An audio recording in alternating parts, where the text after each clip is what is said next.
Hello friends, happy Saturday. Hope you guys are having a great weekend and that you had a nice 4th of July as well.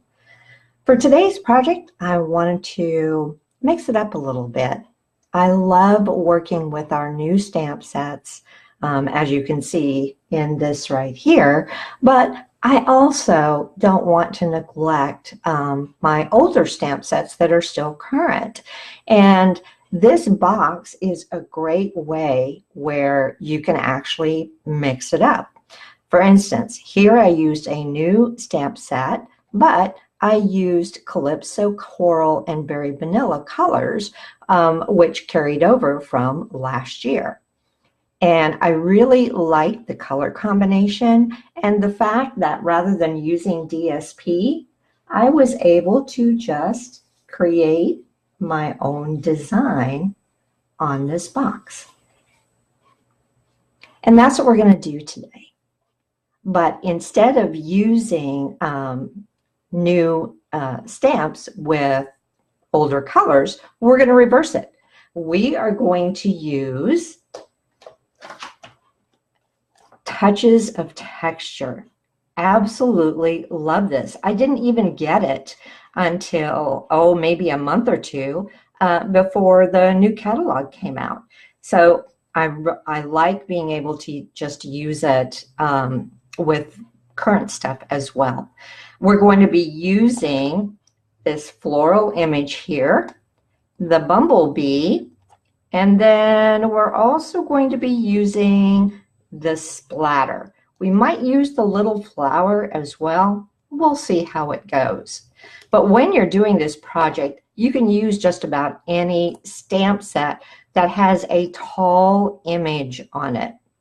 I'm using floral. You certainly could do something different. You could go all abstract for that matter.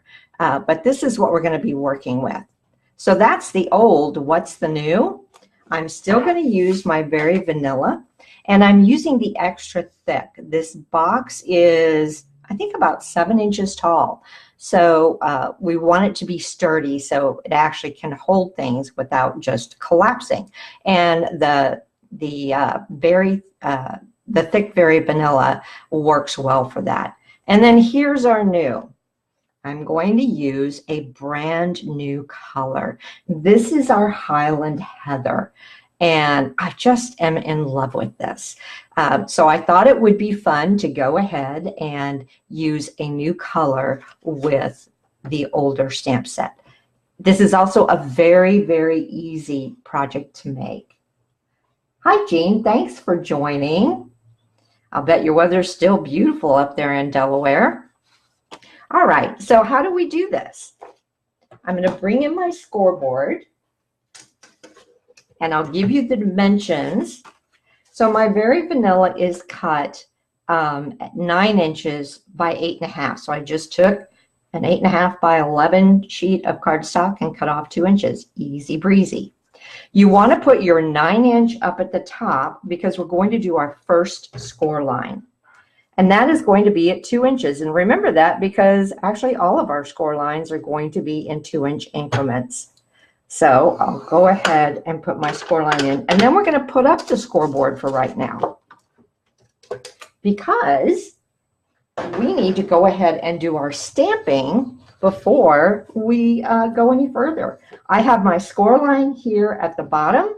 I'm going to bring out my stamps. I already have them mounted. So there's my splatter, my nice tall floral image, and there is my bumblebee. And I'm going to bring back in the box because I want to show you that I was able to use exactly the colors I wanted on stamps where you might have 2 or 3 colors. For instance, your stems are usually a different color than the flower itself. And so what I did was I stamped all my images, in this case in Sahara Sand. I think we're going to do it using Crumb Cake on this one.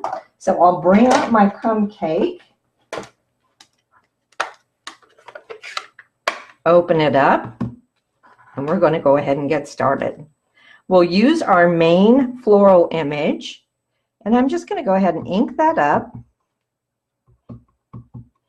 And you want to alternate to where I don't want everything to be symmetrical. I like that up and down asymmetry. So some of our stems may actually end up below our score line, and that's just fine. It's okay. It's on the bottom.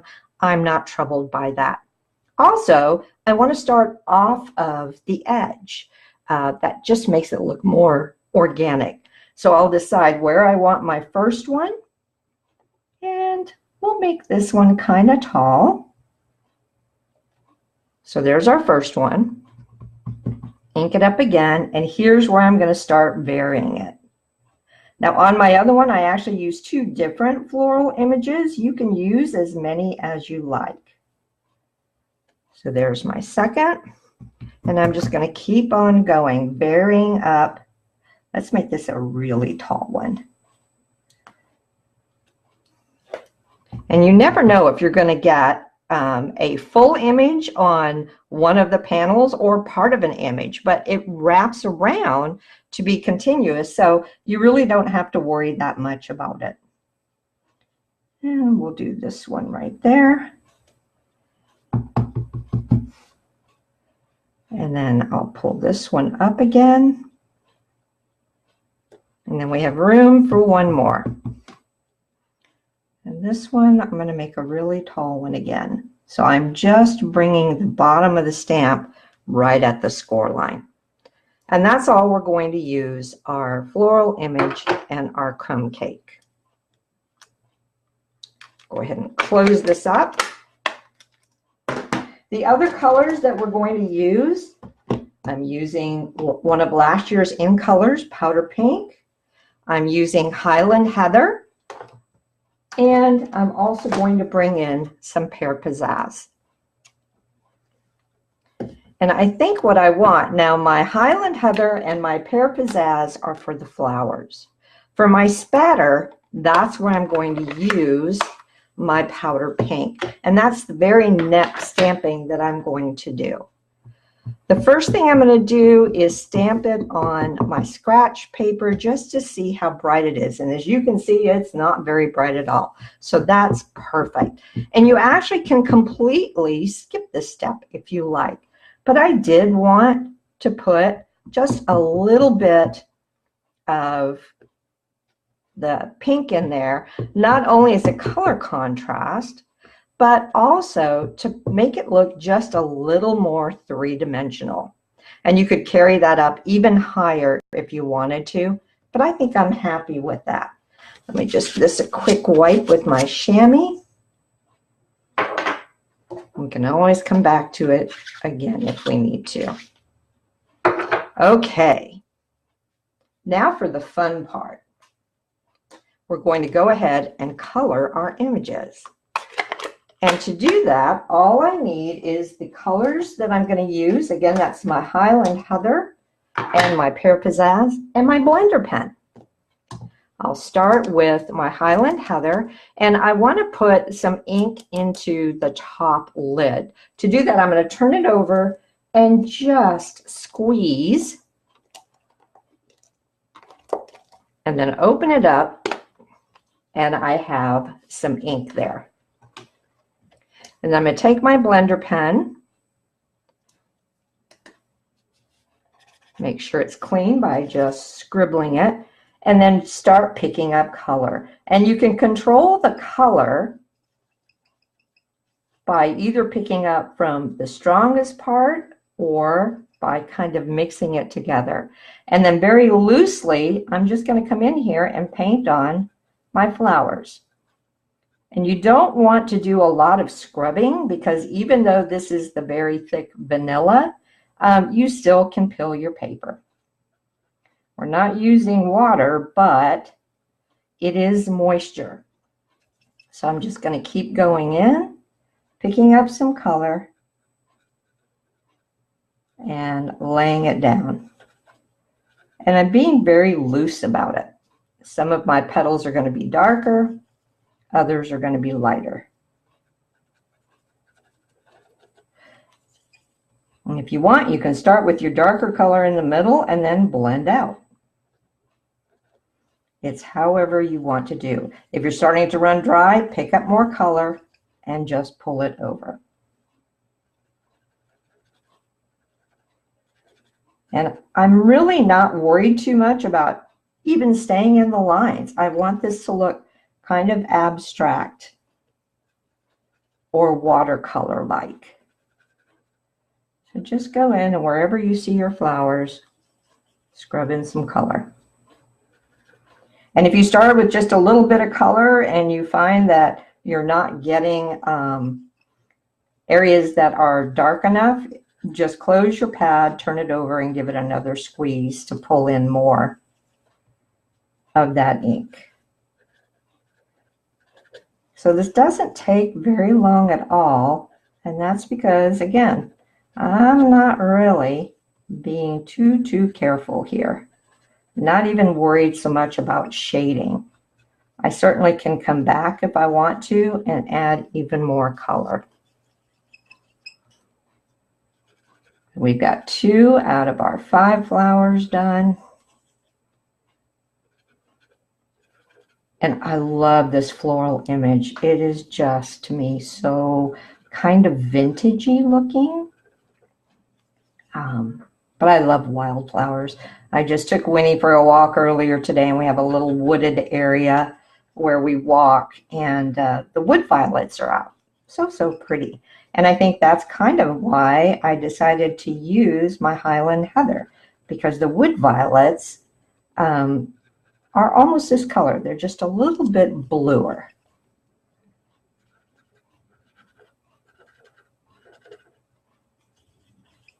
So just go in and lay down your color.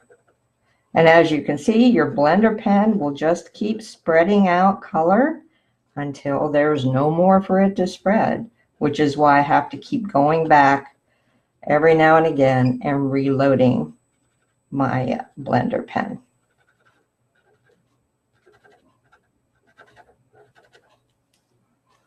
All right.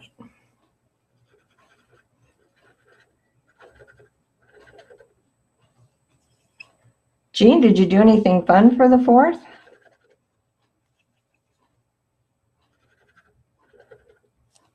We mostly just stayed in because poor Miss Winnie is so afraid of fireworks. And so I just don't like to even think about leaving her by herself. We got her one of those thunder shirts, but it doesn't seem to help her very much. And we'd had thunderstorms this week and then the fireworks on top of it. So poor baby, she was just a mess.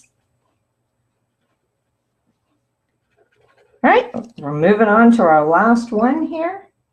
You were out on the boat. Oh, how fun. Well, hopefully you didn't have thunderstorms. It's kind of scary being out on the water in a thunderstorm, as I recall. I used to do a little bit of sailing back in my much younger days, and I hated sailing when there was a storm around. Okay, I think we've got all our flowers. To clean your blender pen, just scrub it on your scratch paper, and there you go, nice and clean. If you've got ink left in the lid, don't worry about it. When you close it up, that ink is not going to go anywhere. So we'll put that aside, and let's move on to our leaves.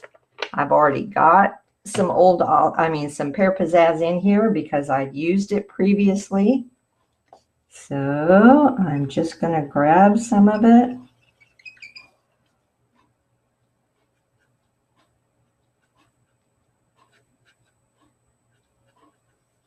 And just go in and touch my leaves.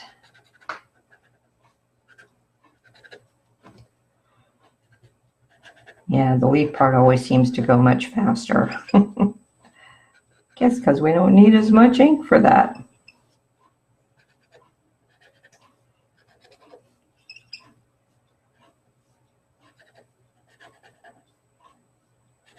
And I'm actually just picking up some of the lighter ink that's still in my top of my ink pad there.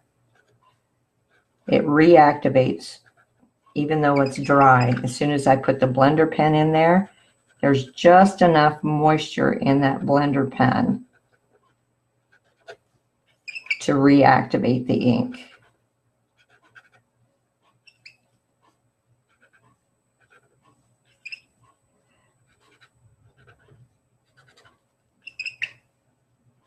So just a few more here. I find coloring really relaxing, especially when I don't have to pay attention to if I'm staying in the lines. So this was a really fun project for me to do.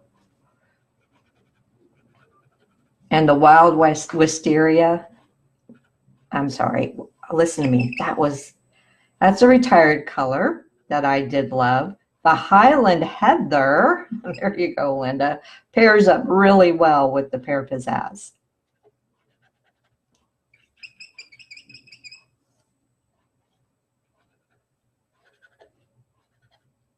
But you could just about, I mean, with the floral image, you can use any color.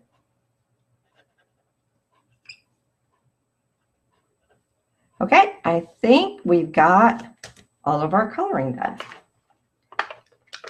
So that went pretty quick and easy. Clean off my pen here. Now there's one other thing. I'm going to bring back in the box I did previously. I like it, but I thought, you know, the lid is a little kind of plain. So I thought what I would do is go in and I'm going to pull that aside so it dries, do tone on tone stamping. I don't know if you've ever done that, but it's really a lot of fun to do. And it gives just a nice textured look.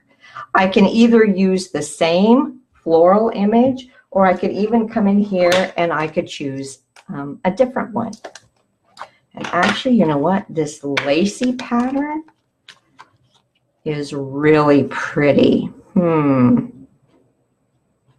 I think we're going to use that. I haven't used this one yet.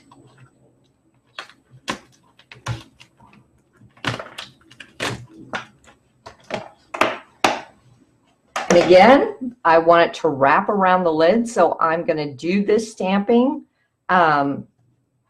before I do my scoring and folding. But I know that the very center, like I said, we're going to work in 2 inches, so I know this very center is going to be the top. So easy for me to start there. Let me show you how pretty tone on tone stamping looks. Isn't that beautiful? And then I'm just going to come in here and just alternate up.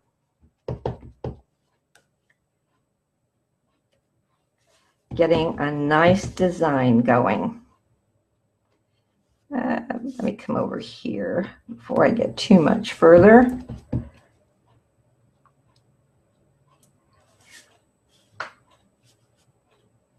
Nope, do it right there. And just go in and wherever you want to put pattern, and I am going to go ahead and take it all the way to the edge just because I'm kind of persnickety that way. And that way, it doesn't matter how I fold this. Everywhere you look is going to have some stamped image, even on the inside of the lid. And sometimes that can look pretty cool. Okay, clean off my stamp here. And there's one more bit of stamping that we need to do. I didn't forget Mr. Bumblebee.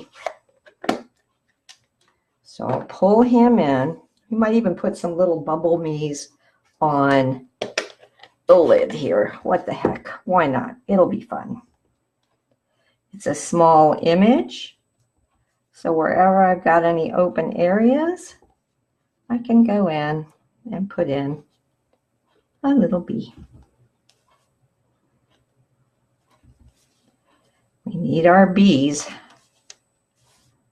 Okay, I think I'm good with that for the lid. Put that aside, bring back in our main unit, and our bee is not going to be purple. I think we'll go ahead and make our bee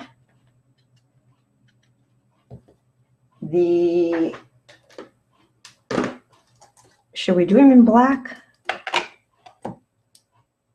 I know bees are normally black and yellow, but let's see if that's going to be too strong. I'm really not crazy about using the black against the very vanilla, just because it's such a strong contrast, but I thought I'd try it. So I think what I'll do is just come back to our crumb cake. And yes, Mr. B is going to be brown, but I think he'll be all right. Flew away from me there. So we'll pull back in, and that'll just make it look artistic. Make sure I have him inked up, and then just every here and there, we will populate this with little bees. A couple more maybe. One there, and let's get one flying off the top here. All right, I'm thinking I like that. Oh, maybe just one more right here. I have a little area that's open. Okay, I don't know when to stop. All right, there. Got a garden full of bees. And you certainly could go in with a little pop of yellow if you wanted to color in those bands, but I think I'm going to leave it like that. All right, that's all of our stamping done. So now, make some room here and bring back in our Simply Scored board, because we need to finish with being able to put this all together. Okay, now we're going to do 2 inches all the way around this, and this is a 6x6 piece of paper, by the way, so pretty easy to do 2 inches. But a little trick that I found is to make sure that your box lid isn't too tight, because we're also doing 2 inches scoring on our base as well. What I'm going to do is line it up at the top, and I'm just going to scooch it over just a tiny, tiny bit. Not even the width of this ball. So just a tiny, tiny bit. And then I'm going to score it 2 inches. And do the same thing. Line it up at the top, squinch it over, score it 2. So you'll do that on all 4 sides, and what you'll find is it gives just enough room for your box to slide, your box lid to slide on easily. So that's all the scoring for that. With our 8.5 inch at the top, so we've got our pattern here running horizontal. I again am going to score every 2 inches. So at 2, 4, 6, and 8. And that's all the scoring. So we had a 2-inch score line across the bottom, and then 2, 4, 6, and 8 running lengthwise. And we can put our scoring board away, and we're ready to fold and burnish. Find my bone folder here. And remember, this is thick, so you might have to coax it a little bit to get the bend going. But trust me, it is so worth it for the sturdiness that it gives this box.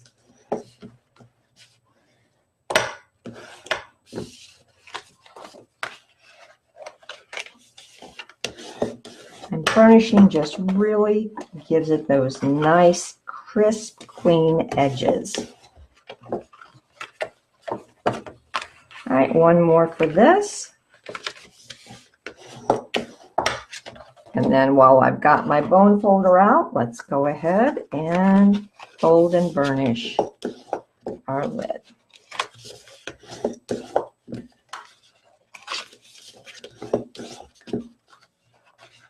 One more. There we go. Now we do have a little bit of cutting that we're going to do. First of all, we'll take our lid, and we have to create corners that will fold. To do that, I'm just going to cut up these two score lines on this first edge. And you can pick any of the edges to start with. All right, so I've got this. Now I want to wedge this. And what that does is it just removes some of the bulk, making it nice and snug when you fold it. I guess I didn't cut that all the way up there. There we go. And I'll wedge it on both sides.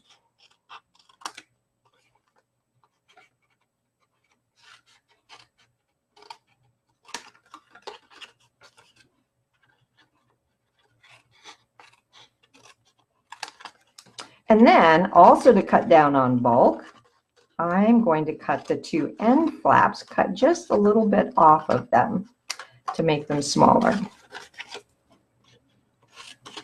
Or shorter, I should say. So this is what we end up with. Now I'm going to flip it and do the exact same thing on the opposite side. This is going to make a really nice lid. So cut up those two score lines. Should have brought my long scissors in here. It would have gone faster. And then I'm just going to wedge both sides and cut to make the end flap shorter.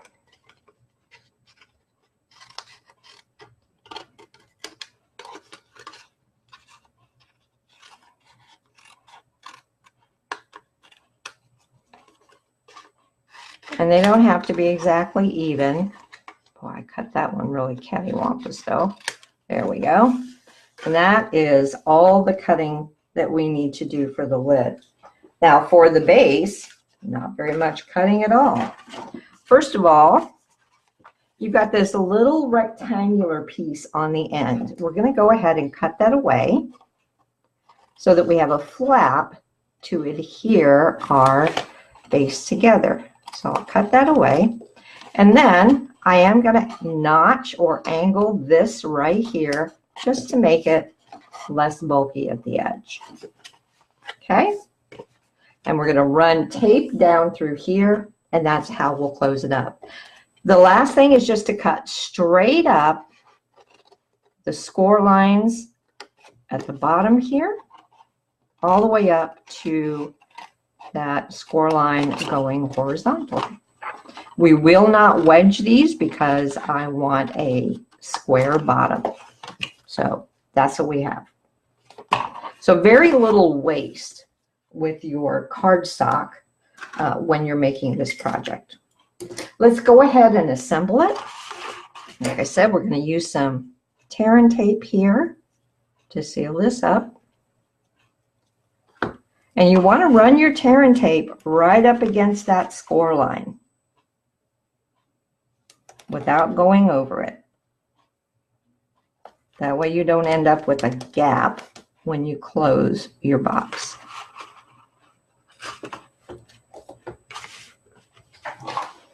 Just squish that down. Get out my paper piercer, otherwise known as my pokey tool here. Take that off, and then to close this, I'm just going to lay this flat, and if I have scored and folded this correctly, I should just be able to lay that down and everything should meet up. And there we go. All right, so this is our back right here for our flaps. I'm just going to fold these two in.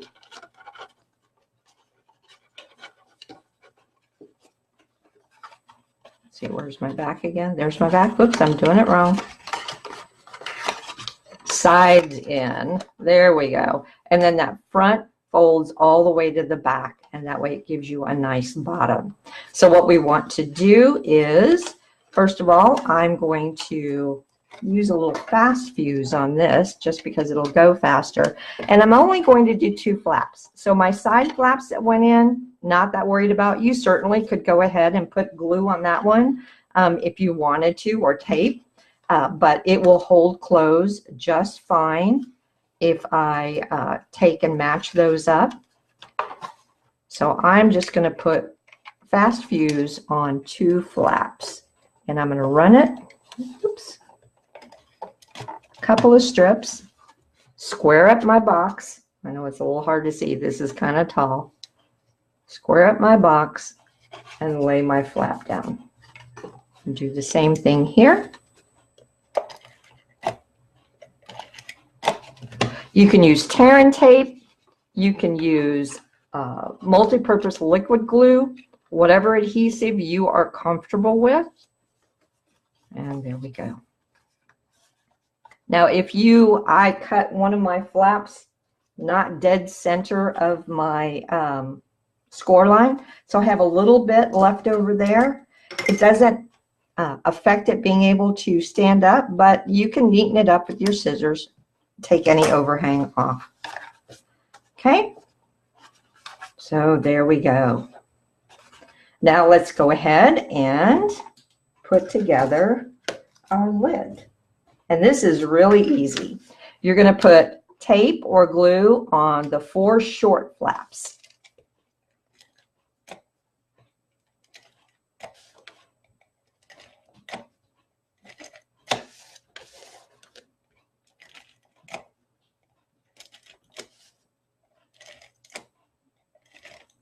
And let me show you how you do this. I'm not going to put it together just by closing it up. If you want to make sure it's going to fit snugly on your box, but still allow you to open and close it, set your box down in the middle and bring up the ends that have tape on them. Make sure everything is nice and flush, and then just stick them to each other like that. And now bring up your back and your front flap. Plus, it gives you something to press against to make sure you get a good seal. Now, if I've done this right, it should slide right off there. And then decide what your front is. Oh, we have lots of pretty. I think that's going to be our front, though. And it should slide right on, and indeed it does. Woohoo! So there we go. We have a beautiful box all the way around. Pick your, now I know I said this is, we have our seam here, but it is, I swear, not even noticeable. So if you wanted this to be your front, you certainly could. I like this. That's going to be our front. I did use ribbon on the other one, so I wanted to continue that. And I don't have any of the Highland Heather ribbon yet. But remember, we used powder pink in our little splatters here. So I thought we could just go ahead and use our powder pink. And I think that's going to look pretty. Now on the other one, I put the sentiment at the top. And I certainly could do that. I just, from a new stamp set called Time for Tea. I love this From Me to You. So I stamped it on Berry Vanilla, and I die cut it with the second smallest stitch shaped circle framelit. And I certainly could put that up there, or I punched a hole, so actually I could have it thread the ribbon through and have it down there. And I think I really like that. So let's just see how that works. I cut my ribbon extra long. This ribbon's kind of thick, but we'll see if I can snake it through and if it will look all right. If it bunches up too much, it might not work.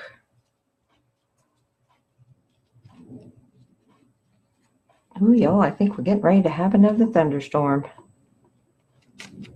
Okay, so I'm just pulling it up through the back, and I've laid it down to make sure that I don't get any twisting. And you know, I think I am going to be able to get it through here. I have a sharper point, so let me see if I can pull that through.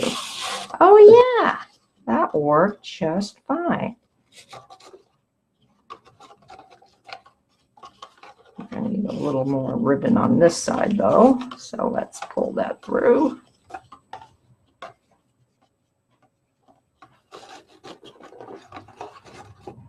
And then just line it up where you want it. And if you wanted, you could put this at the top as well. But I thought it would look good just dangling down here. Not even going to tie a knot since it's going through there. That's going to keep it together. So let me just see if I can get a halfway decent looking bow.